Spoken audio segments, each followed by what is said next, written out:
हो तो बस एक सिर्फ उसकी रहमतों का शुक्र हो। शुक्राना शुक्राना शुक्राना। हमारे सभी सुनने वालों का यानी 24 थैंक्स डिवाइन ऑर्डर के सभी सुनने वालों का शुक्राना। शुक्राना उस प्रभु का जो राह दिखाता है, कुछ करने की प्रेरणा जगाता है। शुक्राना उन सभी साधनों का, रिसोर्सेज का, मेरे अपनों का जो मोटिवेट करते हैं, हेल्प करते हैं, आगे बढ़ने पर दिल से अप्रिशिएट करते हैं। आप हैं, आपका प्यार है, तभी तो ये नाता है। 24 थैंक्स डिवाइन ऑर्डर की ये खूबसूरत यात्रा मैनिफेस्टेशन के फुलफिल होने की दुआ करता है, आपके मुस्कुराते चेहरे की कामना करता है, आपको बहुत सारा प्यार भेजता है। एपिसोड नंबर 74 यानी 7 + 4 = 11 आपकी मैनिफेस्टेशन का नंबर है, याद रखिएगा।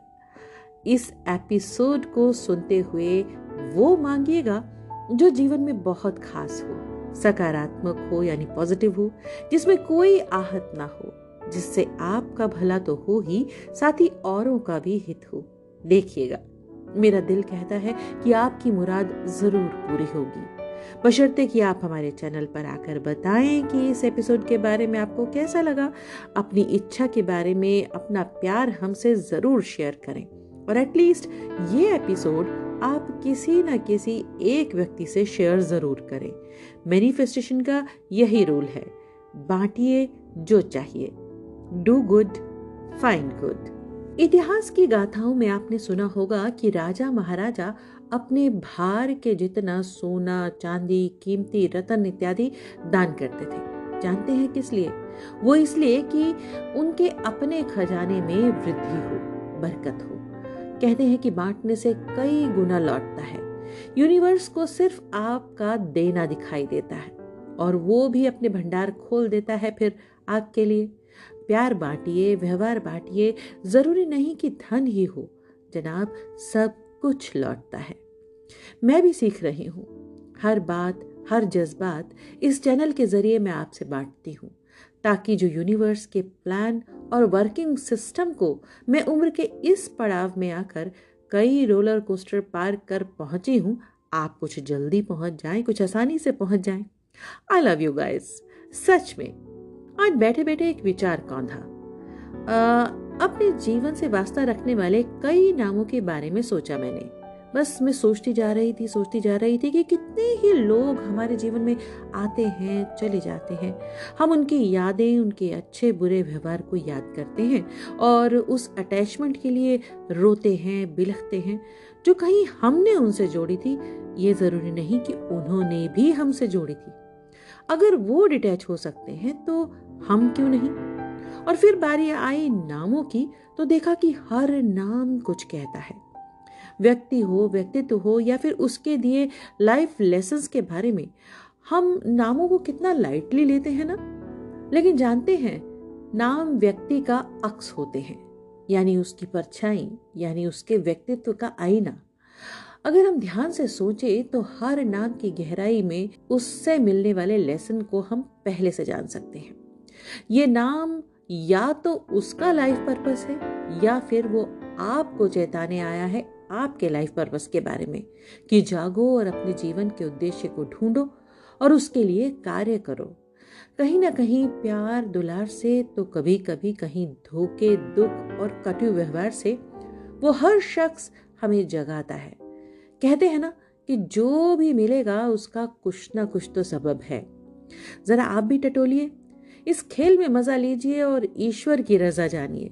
यकीनन उन क्षणों में, उस समय में जब आप इस बारे में सोच रहे होंगे, इस बारे में समझ रहे होंगे, आप अपनी परेशानियों को, दुखों को कुछ हद तक भूल जाएंगे। इवन आप अपने दर्द को भी भूल जाएंगे क्योंकि आप सोच रहे होंगे कुछ पॉजिटिव। आइए एक कहानी के जरिए इसी लेसन को एक बार फिर से रिवाइज करते हैं। जुबैदा का दर्द। अरे अरे अरे, रुकिए रुकिए रुकिए रुकिए, बंद मत कीजिए, कोई दर्द भरी कहानी नहीं सुना रही हूं मैं आपको। जुबैदा मैम तो एक हंसमुख टीचर हैं। जी हाँ, जिंदा दिल, हमेशा चेहरे पर स्माइल, दुआएं और हल्की सी शरारत भी। यही तो व्यक्तित्व की खूबी थी उनकी। स्टूडेंट्स की फेवरेट मैम और को वर्कर्स की दोस्त। जी हाँ, बहुत मजे में जिंदगी चल रही थी। लेकिन अचानक ही जुबैदा मैम बीमार पड़ गईं। फिर लगातार तबीयत गिरती रही। कई डॉक्टर्स को दिखाया, टेस्ट करवाए, कुछ ना निकला, लेकिन दर्द और तकलीफ बढ़ती जा रही थी। उनका उठना, बैठना, चलना सब मुश्किल होने लगा। मुस्कुराते चेहरे ने आदतन मुस्कुराहट तो नहीं छोड़ी, लेकिन दर्द अब आंखों में उतर आया। अब वो जुबैदा जी जो औरों के दुख बांटती थी, उन्हें हौसला देती थी, खुद सहानुभूति की पात्र बन गई। क्लास में स्टूडेंट्स भी कंसर्न होने लगे। जुबैदा जी को स्कूल जाना अच्छा नहीं लग रहा था इन दिनों। अचानक विधाता का खेल देखिए, कोरोना, सब बंद, लॉकडाउन। निराश जुबैदा को लगा कि ईश्वर ने हाथ थाम लिया हो जैसे। ऑनलाइन क्लासेस में वो पूरी तरह फ्रेश लगती और जुबैदा मैडम जो घर पर अपनी कंफर्ट जोन में रहते थी, बस वक्त बीतने के साथ साथ उनकी तबीयत में भी सुधार होने लगा। मानो बुरी नजर उतर रही थी या फिर किसी तरह से अपने कार्मिक अकाउंट्स को क्लियर कर बैठी थी वो। ऑनलाइन बने रिश्ते ऑनलाइन टाइम के साथ बीत गए, लेकिन उसी दौरान जुबैदा जी को लगा कि उनका कहना, उनकी बातें, उनकी समझ सिर्फ एक स्कूल के दायरे तक सीमित स्टूडेंट्स और टीचर्स के बीच का डिस्कशन नहीं, उसे कहीं आगे बढ़ना है। कुछ और लोग भी हैं जो उनके जीवन की छोटी छोटी बातों से बड़ी बड़ी सजाएं भुगत रहे हैं, कार्मिक अकाउंट्स क्रिएट कर रहे हैं। उन सब की मदद करनी है जुबैदा जी को। सहेलियों के खेल और बच्चों के पास फेल करने का काम तो कोई भी कर लेगा। मैं नहीं और सही, और नहीं और सही, और नहीं तो कोई और सही। लेकिन और भी बहुत हैं जिनको जुबैदा मैम की क्लासरूम का स्टूडेंट बने बगैर उनकी बातों को सीखना है, अपनी जीवन यात्रा को आगे बढ़ाना है, ईश्वरीय शक्ति और उसके न्याय पर भरोसा करना है, फेथ रखनी है। भक्ति की शक्ति का एहसास एक बहुत बड़ा एहसास है, लेकिन आडंबरों से दूर भी होकर, बंधनों से मुक्त रहकर भी ईश्वर से सीधा राब्ता रखना भी जरूर सीखना है। जुबैदा मैम का निर्णय, उन्होंने नौकरी छोड़ दी। उस वक्त ईश्वर का यही आदेश था। कोई दूसरी सोच नहीं थी कि एकदम मासिक आय बंद, कोई पेंशन नहीं, कोई दोस्त नहीं, कोई रूटीन नहीं, कहीं जीवन अस्त व्यस्त तो नहीं हो जाएगा। लेकिन सिर्फ एक विचार बलवान था कि जो ईश्वर करता है अच्छे के लिए करता है। जीवन बदल गया, बिल्कुल बदल गया। लेकिन यकीन मानिए कि कभी कभी कुछ कठोर निर्णय लेने पड़ते हैं, क्योंकि वो किसी से कुछ लेने के लिए नहीं बल्कि बांटने के लिए लिए जाते हैं। इसीलिए ईश्वर ने स्वयं मार्ग प्रशस्त किया। न स्वास्थ्य गिरा, न सामाजिक समस्याएं आई, न आर्थिक तंगी का पता चला। न जाने कब सब कुछ कैसे, कहां, कौन संभाले बैठा है। हमारी नाव कई बार बीच मझधार में 100 हिचकोले खाकर भी डूबती नहीं है और हम किनारों की ओर बढ़ जाते हैं। जुबैदा मैम का प्रयास अपनी सोच, अपनी विजडम, अपनी यात्रा में आगे बढ़ने के तरीकों को लगातार अपनों से ही नहीं बल्कि हर उस व्यक्ति से जिसे उसकी जरूरत है वो बांट रही हैं। दर्द अब दवा बन गया है। आसान नहीं होता जीवन की कह देना, लेकिन यही तो उदाहरण है जो सर्वथा सत्य है, उचित है, प्रमाणित है। आप बीती को आप कहीं से भी कभी भी फिर शुरू कर सकते हैं।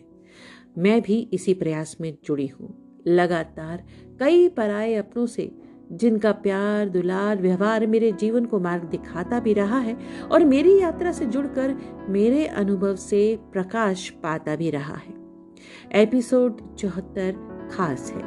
24 थैंक्स डिवाइन ऑर्डर का ये एपिसोड यकीनन खास है, क्योंकि इसमें ये आस है कि इसे सुनने वाला जरूर इसे किसी ना किसी एक अपने के साथ शेयर करेगा। आजमा के देखिएगा, आपकी विश पूरी होने की दुआ पूरा परिवार यानी पूरा 24 थैंक्स डिवाइन ऑर्डर चैनल के सब्सक्राइबर्स करेंगे तो ईश्वर उसे जरूर कबूल करेगा। इतने लोगों की दुआएं तो विफल जा ही नहीं सकती। आप सभी का in advance thank you, thank you, thank you. चलती हूँ। आज आप सभी की शुभकामनाएं जुबैदा मैम तक पहुंचानी है, क्योंकि उनका प्यार तो मैंने आप तक पहुंचा दिया। आगे बढ़िए, कर्मशील रहिए, प्रयासरत रहिए, सकारात्मक रहिए। ईश्वर और ईश्वर के बंदों की दुआएं आपके साथ हैं। आमीन। बहुत सा प्यार बेशुमार और पुनीता का नमस्कार।